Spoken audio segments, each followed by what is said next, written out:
Սիմոն, ինչպես ես կարծում,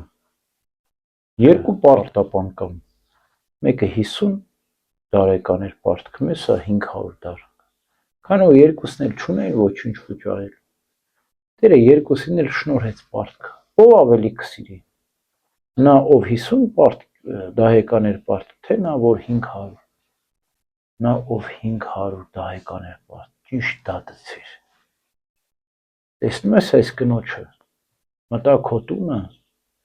ինձ ոտքերս չլվացիր, այս կինը արտասուքներով ոտքերս լված, իր մազերով սրբեցիր, մի համբույր չտվեցիր, սա իր մտնելուցս ի վեր ոտքերս չի դադարում համբուրելուց, յուղով չօծեցիր, այս կինը գլուխս անուշահոտ յուղով օծեց, դրա համար ասում եմ թողնված լինեն սրա բոլոր մեղքերը, գնա խաղաղությամբ, քո հավատը քեզ փրկեց, Սուրբ Գրիգոր Տաթևացին ասում է, այս պատմությունը կատարյալ ապաշխարության պատմություն ապաշխարությունը ինչ է, 3 մասից է բաղկացած, սրտի զղջում, բեանի խոստովանություն, ապաշխարություն գործով, երբ որ ինչ-որ մեղք ենք մենք գործում, նախ եւ առաջ պետք է զղջանք այդ մեղքերի համար, ցավ ապրենք, արտասուքներով ներողություն խնդրենք, դրանով մեղքն է վերանում, բայց գիրն ու պատիժը մնում են, գիրը եւ վերանում է, երբ որ գնում ենք խոստովանում ենք, պատիժը երբ որ փոխհատուցում ենք մեղքի դիմաց, ապաշխարում ենք, այսինքն այս 3 կարևորագույն ապաշխարության մասերը պետք է կատարվեն, որպեսզի կատարելապես ներում ստանանք մեր սրտի զղջում, բեանի խոստովանություն եւ ապաշխարություն գործով։ Մենք փորձենք հասկանալ այս կնոջ պատմությունը ինչպես Քրիստոս իրենը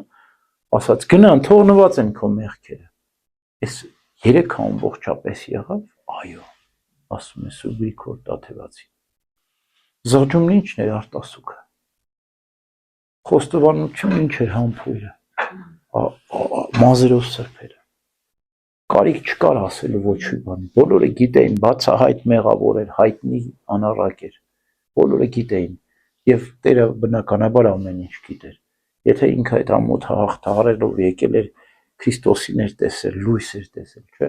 խի ուրիշի մոտ չէր գնացել, խի քահանաների, փարիսեցիների, անզգետների մոտ չէր, որտեղ գիտեր նրանք էլ իրանից մեղավոր են, գնացել էր Քրիստոսի մոտ, գիտեր ում էր բացվելու, եւ ապաշխարություն գործով անուշահոտ յուղը, որով օծեց Քրիստոսի գլուխը, այսինքն նաեւ փոխհատուցեց իր մեղքերի դիմաց, եւ այս կատարելապես ապաշխարեց, եւ ինչու եմ այս օրինակը բերում, մեր կյանքում այսպեսի դեպքեր շատ են լինում, շատ չէ լինում են,